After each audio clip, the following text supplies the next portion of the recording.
दरअसल हमने रूहानी इक़्तिदार को यकसर नज़रअंदाज कर दिया है और सारी खराबियाँ इसी से पैदा हुई हैं।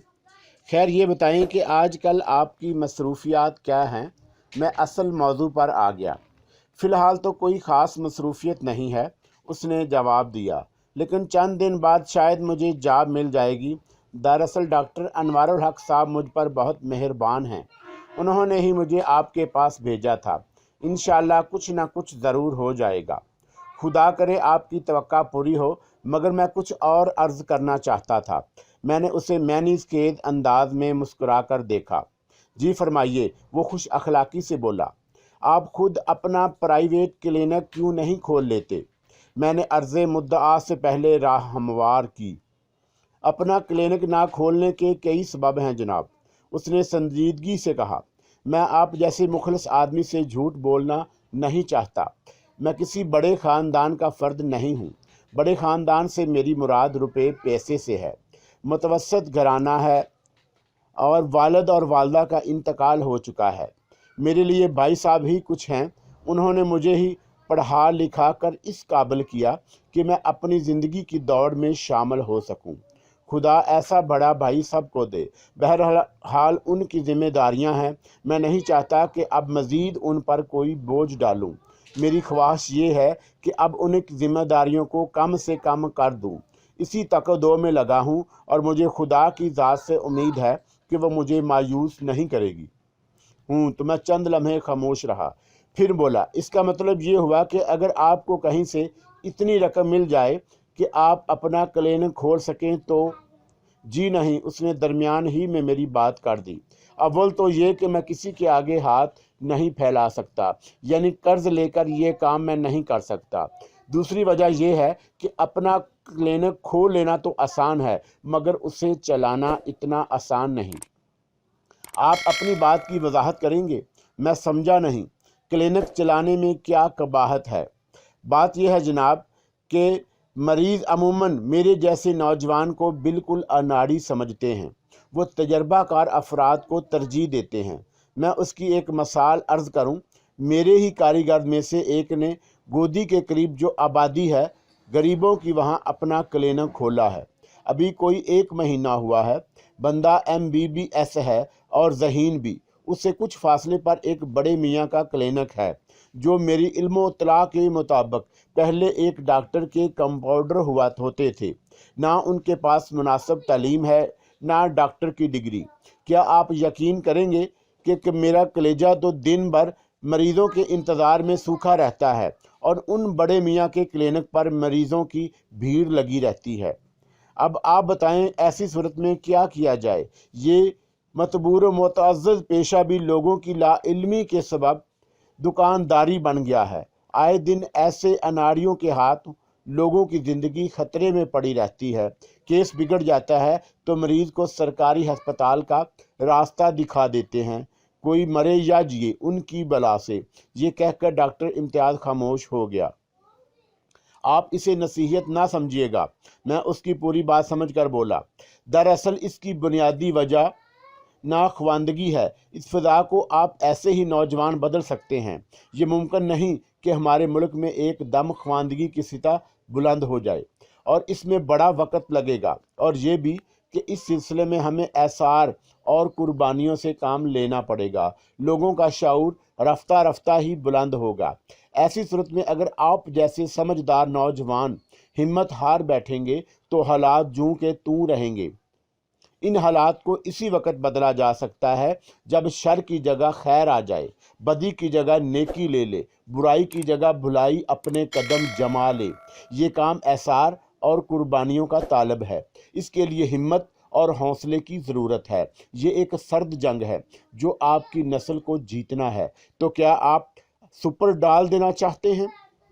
मेरी गुफ्तगू के दौरान उसके चेहरे पर कई रंग आए और गुजर गए।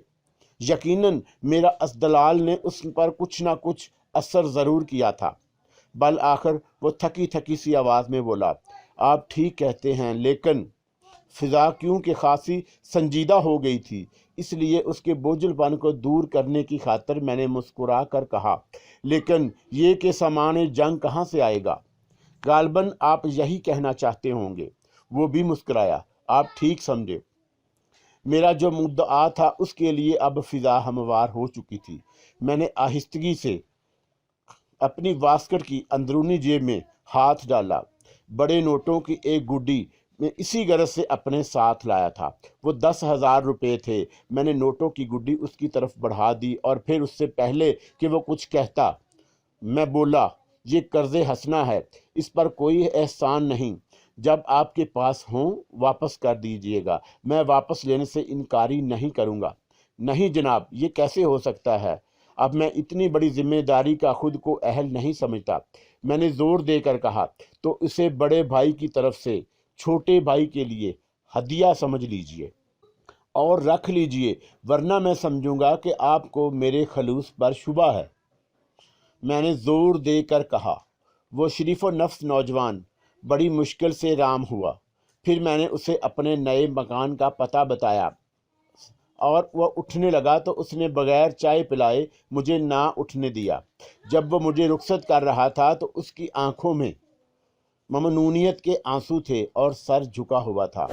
मफाद परस्त लोगों की इस दुनिया में यकीनन उस नौजवान के लिए ये बड़ा अनोखा और नया तजर्बा था। मैं उसे खजालत के एहसास से बचाने की खातर मज़ीद वहाँ नहीं रुका और खुदा हाफिज कहकर उसके घर से निकल आया।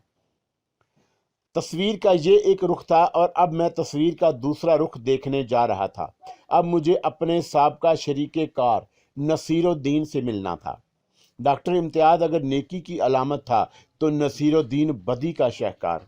उसने ना सिर्फ मेरे पूरे कारोबार पर नाजायज़ कब्ज़ा कर लिया था, बल्कि मुझे अपना मकरूज साबित करके अदालत में मुझ पर अदम अदायगी का एक केस भी कर दिया था। एक ज़माने में जब मैं नया चांदगाम आया था तो यही नसीरुद्दीन कौड़ी कौड़ी को मोहताज था। छोटे शहरों में छोटे सरमायादार भी गिने जाते हैं।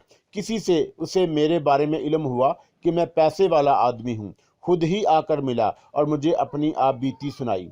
उसकी बप्ता का खुलासा ये था कि उसे कारोबार में घाटा हो गया है और ये कि सरमाए की कमी के सबब वो मार खा गया है।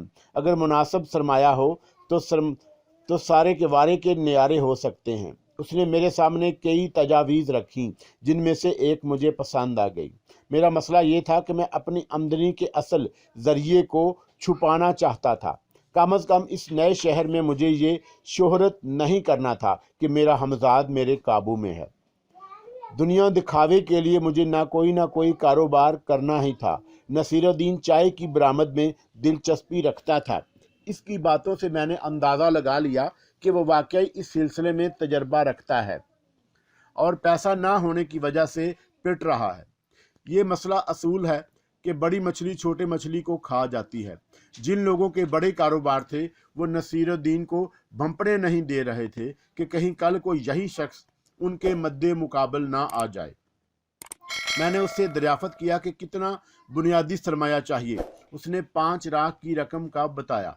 मैंने हाँ कर ली और लिखत पढ़त भी हो गई।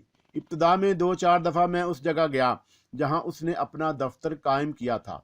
फिर महीनों बाद जाने लगा, इसलिए कि नफ़ा होता या नुकसान मुझे उसे कोई खासी दिलचस्पी नहीं थी। मकसद सिर्फ ये था कि आमदनी के ज़राए के सिलसिले में लोग मेरी तरफ से शुबे में ना पड़ें। रफ्ता रफ्ता मैं नसीरुद्दीन पर एतमाद करने लगा कि बेहसीयत शरीके कार वो मुझसे कागज़ पर दस्तखत कराता। एक नज़र मैं उस पर डालकर दस्तखत कर देता। उसके बाद मैंने सरसरी नज़र डालने भी छोड़ दी। जहां उसने कहा दस्तखत कर दिए। ना मुझे अपने लगाए हुए बुनियादी सरमाए की तरफ फिक्र थी, ना मुनाफे की। उससे फ़ायदा उठाकर नसीरुद्दीन ने चुप चपाते मुझसे उस कागज़ पर भी दस्तखत करवा लिए जिसकी रोज़ से वो मुझे मेरे 5 लाख वापस कर चुका था और अब तनहा सारे कारोबार का मालिक था। उसके साथ उसने मुझे मज़ीद फांसी की खातर 2.25 लाख रुपए का मकरूज भी बना लिया। झूठी रसीदों पर दस्तखत करा के इस हद तक मेरे नज़दीक वो काबिल माफ़ी नहीं था, इसलिए कि उसने गुनाह किया था और बल आखिर उसे गुनाह की सज़ा उसे भुगतना थी, यहाँ नहीं तो आखिरत में। मगर हुआ ये कि वो सीना जोरी पर उतर आया और वो भी मेरे साथ। मेरी जगह कोई और होता तो रो धो कर बैठ जाता और अपनी हमाकत पर जिंदगी भर पछताता रहता। आदमियत पर इसीलिए तो एतमाद उठ जाता है। नसीरुद्दीन जैसे लोग ये समझते हैं कि वही अक्ले कुल हैं। ऐसों को सबक देना यूं भी ज़रूरी है कि कल को वो किसी और शरीफ आदमी के गिर्द अपनी रियाकारी का जाल ना बुन सकें। बात सिर्फ मकदूर की है और मुझे ये मकदूर था। अब मैं उसके सारे कस बल पे आसानी निकाल सकता था। 100 दिन सुनार के और 1 दिन लोहार का, ये कहावत यूं ही तो नहीं बनी। उसके पीछे सदियों का इंसानी तजर्बा है, मगर नसीरुद्दीन शायद ये भूल गया था और इस वक्त उसे यही मैं याद दिलाने जा रहा था। उसने चांदगाम जैसे शहर में बड़ा अच्छा दफ्तर बनाया था। वहाँ जितने लोग काम करते थे कमोबेश सभी मुझसे वाकिफ थे। इसलिए जब मैं एक तवील अरसे के बाद दफ्तर में दाखिल हुआ तो वक्ती तौर पर हलचल सी मच गई।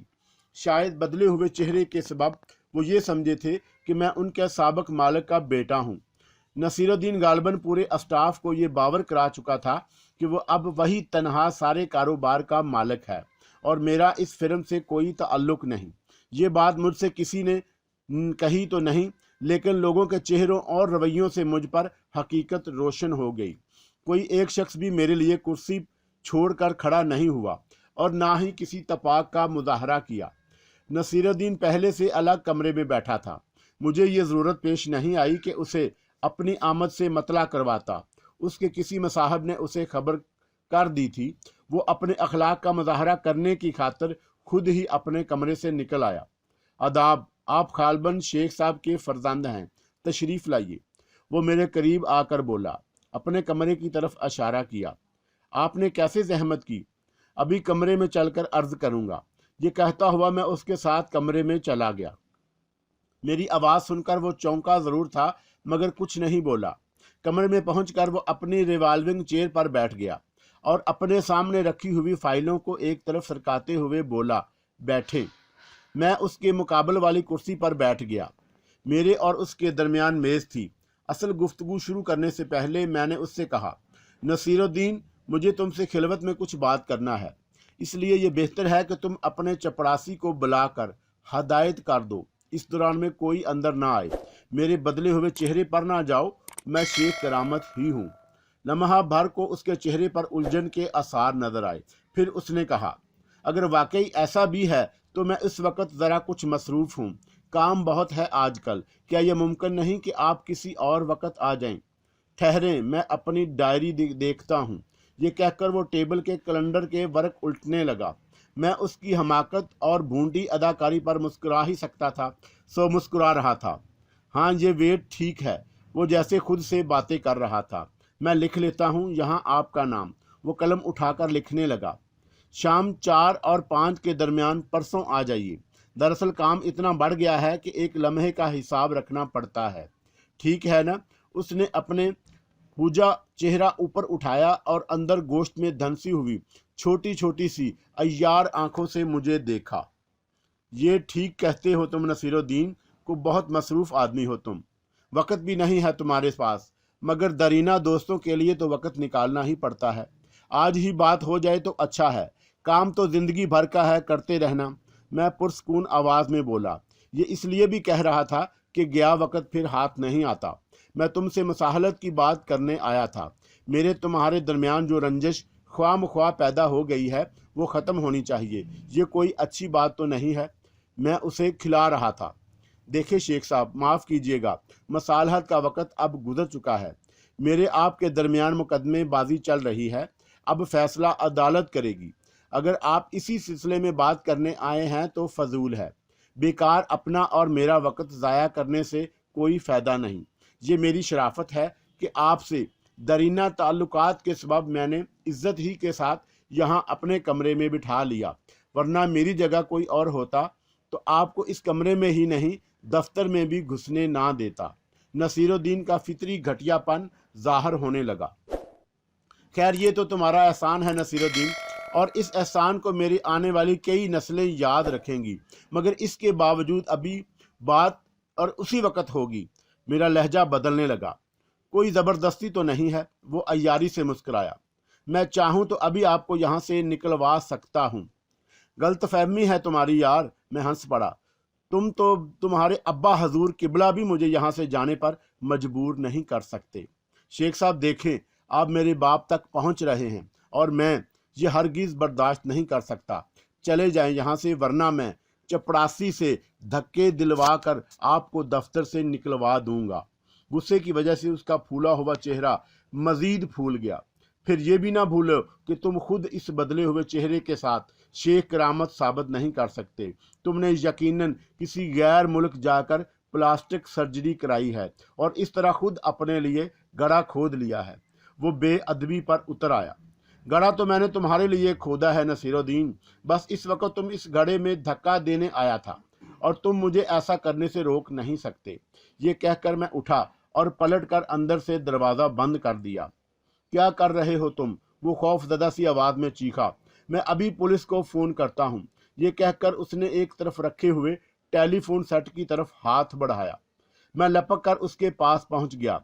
हमाकत ना करो गधे, ये कहता हुआ मैंने उसके हाथ से रसूल छीन लिया। सुकून से बात करो, मैं तुम्हें खा नहीं जाऊंगा। मैंने रसूल को दोबारा पेडल पर रख दिया और घूमकर दोबारा उसके सामने आ बैठा। फिर बोला, अब अगर तुमने रसूल उठाया तो टेलीफोन का तार खींच कर निकाल दूंगा। मेरे लहजे में धमकी थी। वो खौफजदा सा नजर आने लगा और तेज तेज सांस लेता हुआ कुर्सी की पुष्ट से टिक गया। हाँ तो नसीरुद्दीन, अब कहो, मसाहलत पर आमादा हो? मैंने मुस्कुराकर पूछा। हरगिज नहीं, उसने तेज आवाज में जवाब दिया। ये ना समझना कि तुम गुंडागर्दी करके मुझसे अपनी बात जबरदस्ती मनवा लोगे। गुंडागर्दी? मैं जोर से इस्तहाइया अंदाज में हंस पड़ा। गुंडे तुम हो या मैं?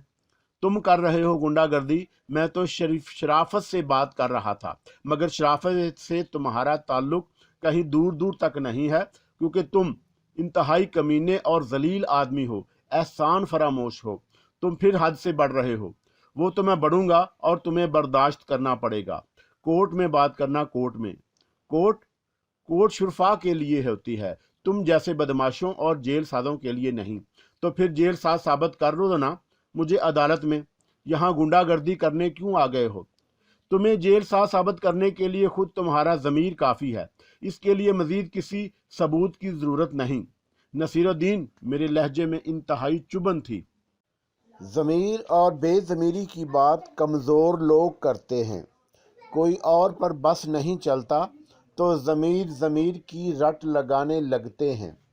मैं कमज़ोर आदमी नहीं हूँ, मेरे पास दौलत है और इस दुनिया में दौलत ही सबसे बड़ी कुव्वत है। मैं हंस पड़ा। कितनी दौलत होगी तुम्हारे पास? यही 10-20 लाख या इससे भी ज़्यादा है? तुम कौन होते हो ये पूछने वाले? कुछ भी हो, मेरे पास मेरा अपना है। मैंने अपनी मेहनत और जहानत से कमाया है। मेहनत और जहानत से या अय्यारी और खयानत से?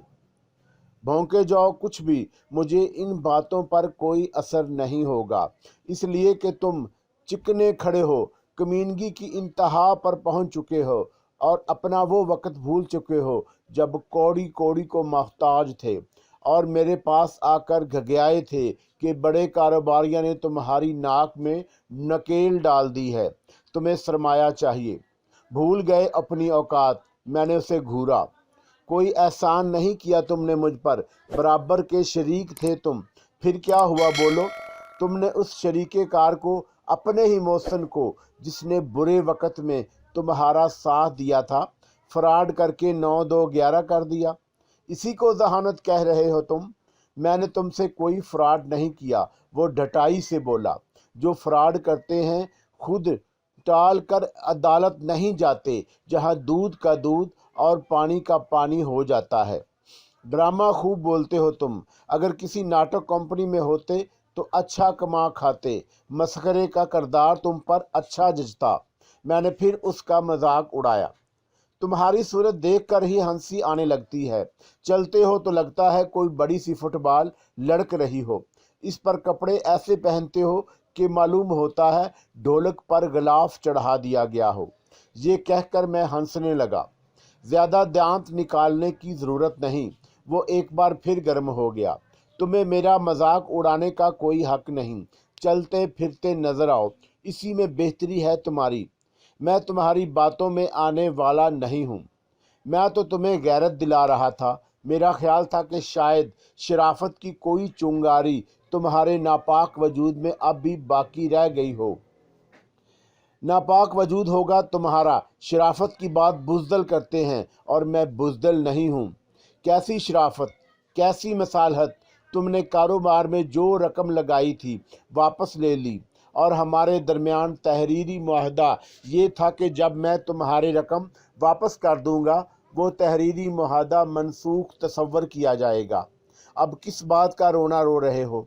इसके अलावा 2.25 लाख रुपए तुमने मुझसे मज़ीद ले लिए अपने इलाज मुआलजे की खातिर। ये तो मैं बिल्कुल ही भूल गया था। अच्छा हुआ तुमने याद दिला दिया कि अपना इलाज मैंने तुमसे पैसे लेकर करवाया था। मेरी आवाज़ में तमस्खुर था। मैंने तुमसे जो रकम वक्तन फ़ौक्तन ली है, ज़ाहिर है उसकी पक्की रसीदें तो होंगी तुम्हारे पास, जैसा कि तुम कई बार बता चुके हो। मगर मुझे ना जाने क्यों यकीन नहीं आता इस बात पर। तुम्हारे पास रसीदें हैं, नहीं तुम यूं ही 2 दिन की रट लगा रखी है। अदालत में सब कुछ मालूम हो जाएगा तुम्हें रसीदें हैं या नहीं। नसीरुद्दीन कच्ची गोलियां नहीं खेलता, तो अभी तक तुम गोलियां खेलते हो बच्चों की तरह। सच बात आ ही जाती है ज़ुबान पर। खैर, मैं तुम्हें ये बता दूं कि अब अदालत का रुख किया तो तुमने बहुत जलील होना पड़ेगा। वजह यह कि वो जाली रसीदें अब तुम्हारे पास नहीं हैं। मैं मुस्कुरा कर बोला, तुम पर उल्टा केस हो जाएगा। बकते हो तुम। मैंने उन्हें बहुत संभाल कर अपने घर की सेफ में रखा है। ये कहते हुए वो कुछ नर्वस सा नज़र आने लगा। गालबन उसके वजह से मेरा यकीनी लहजा था। मैं बकता नहीं गधे, फरमाया करता हूँ। वो रसीदें मेरे पास हैं, कहो तो अभी दिखा दूँ। शायद तुम्हारा दिमाग चल गया है। वो हंसने लगा। फिर बोला, या फिर तुम कोई चक्कर चलाना चाहते हो। मैंने इस दौरान में हमजाद को तलब किया और उससे कहा, रसीदें ले आओ। ये कहता है कि वो जाली रसीदें इसके घर की सेफ में रखी हैं। बेवकूफ़ कहीं का। हमजाद मेरा हुक्म सुनते ही गायब हो गया। अब मुझे यकीन आ गया, शेख करामत तुम वाकई सरक गए हो। वो हंस कर कहने लगा, हवाओं से बातें करने लगे हो। दम लो ज़रा छुरी के नीचे, अभी तुम्हारी फाख्ता उड़ जाएगी बेटा जब रसीदें दिखाऊंगा। मेरा जुमला पूरा हुआ था कि हमजाद वापस आ गया और उसने आहिस्तगी के साथ मेरी वास्कट की जेब में रसीदें लाकर रख दी। मैंने इशारे से उसे रुखसत कर दिया। नसीरुद्दीन मुझे इस तरह देख रहा था जैसे वाकई उसे मेरी जहनी सेहत पर शुबा हो। मैंने उसे एक बार फिर मुखातब किया, हाँ तो बरखुरदार, देखोगे वो रसीदें?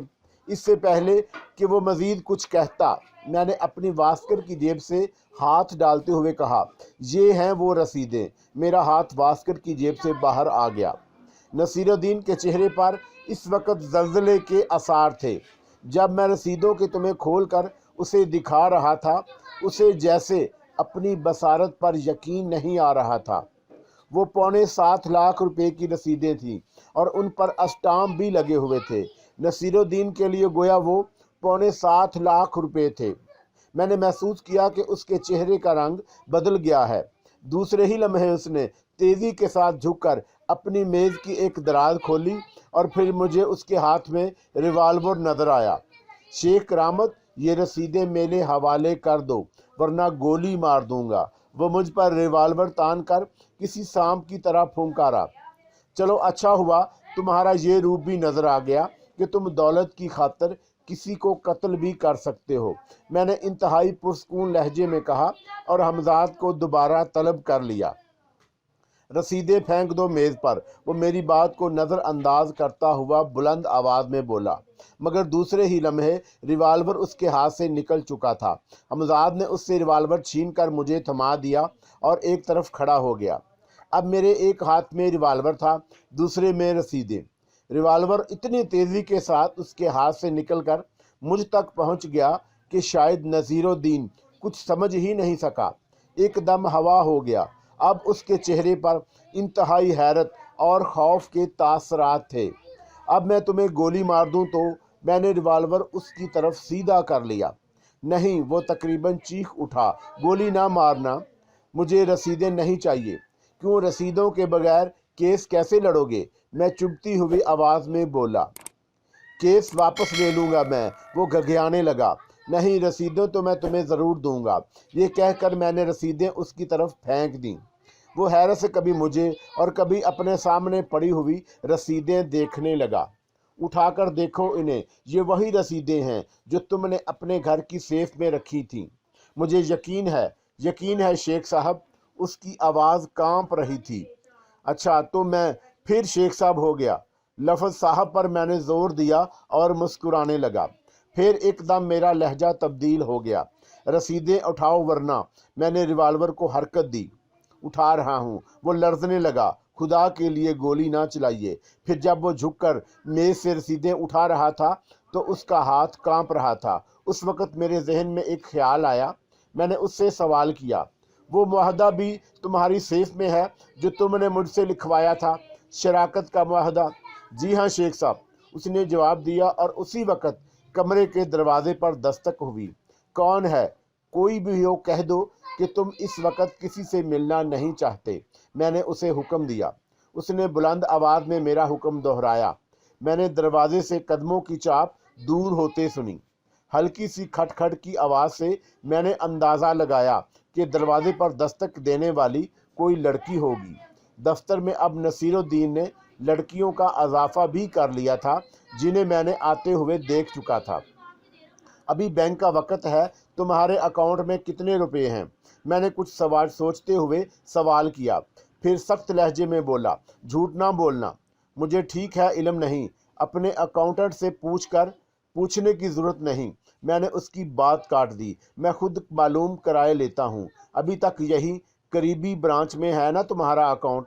मैंने उसी के साथ बैंक का नाम लिया। जी हाँ, नेशनल बैंक में ही है अभी तक मेरा अकाउंट। उसने तस्दीक की। रसीदें अब तक उसके हाथ में थी। उसके चेहरे से खौफ के साथ अब उलझन का अजहार भी हो रहा था। यकीनन वो मेरी बात की तह तक नहीं पहुंच सका था। चेक बुक तो होगी तुम्हारी मेज़ की दराज में, मैं बोला। फिर उसका जवाब देने से पहले ही कहा, मुझे मालूम है तुम बेईमान आदमी हो और जो खुद बेईमान होता है किसी दूसरे पर एतमाद नहीं करता। इसलिए मुझसे बहाना ना करना। चेक बुक अकाउंटेंट के पास है। मैंने कब कहा शेख साहब कि चेक बुक मेरे पास नहीं? वो बड़ी लिहाजत से बोला। अपनी मौत को सामने देखकर उसकी सारी अकड़ फू रुखसत हो गई। रसीदें फ़िलहाल मेज़ पर रख लो और चेक बुक निकालो जल्दी। उसने फ़ौरन मेरे हुक्म की तामील की। फिर डरते डरते सहमी सी आवाज़ में पूछा, अब क्या चाहते हैं शेख साहब? अपने 5 लाख वापस लेना चाहता हूँ। चेक काटो तुम। मेरी बात सुनकर उसने तवील सांस लिया। फिर कहने लगा, ठीक है, मगर बैलेंस इतना ना हुआ तो? वो तुम मुझ पर छोड़ दो। अभी तुम बहुत दावे कर चुके हो कि बड़े दौलतमंद बन गए हो और तुम्हारा दावा मुझे गलत नहीं लगता। अब मैं अच्छी तरह जानता हूं कि तुमसे फ्राडियों के पास बहुत माल होता है। हाँ, ये ख्याल रखना कि दस्तखत सही हों। मैं उस वक़्त तक यहीं बैठा रहूँगा जब तक चेक कैश होकर नहीं आएगा। लिखो 5 लाख का चेक, पर सेल्फ लिखना, मैंने ताकीद की। वो तो मैं लिख देता हूँ, मगर वो कलम उठाते हुए बोला, मगर क्या? आप यहीं बैठे रहेंगे तो चेक कौन कैश करा कर लाएगा? आप मुझ पर यकीन करें, मैं सही दस्तखत करूँगा ताकि इधर मैं चेक लेकर बैंक जाऊं, उधर तुम फ़ोन पर मैनेजर से कह दो कि चेक कैश ना करे। बाद में तुम बैंक को इस चेक के नंबर लिख कर दे दोगे कि उस नंबर का चेक गुम हो गया है और इसका पशमीना किया जाएगा। मैंने ये कहते हुए उसे घूरा। तुम्हारी बड़ी खोपड़ी मौजूद है न, उस पर ज़्यादा जोर ना डालो, समझे अहमक की दुम। अब उसमें अहमक की दुम कहता या कुछ और, वो बुरा ना मानता। एक कार से सुनता, दूसरे से निकाल देता, और हुआ भी यही।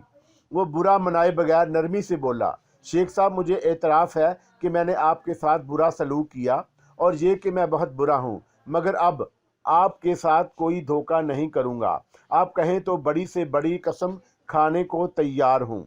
मैं इस्तहज़ाइया अंदाज में हंस पड़ा। तुम ऐसे लोगों की कस्मों और एतराफ़ गुनाह को मैं अच्छी तरह समझता हूँ।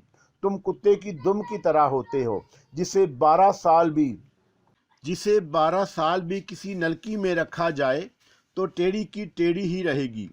तो फिर यूँ करते हैं कि आप यहाँ तशरीफ़ रखें, मैं खुद चेक कैश करा कर ले आता हूँ। उसने दूसरी तजवीज़ पेश की।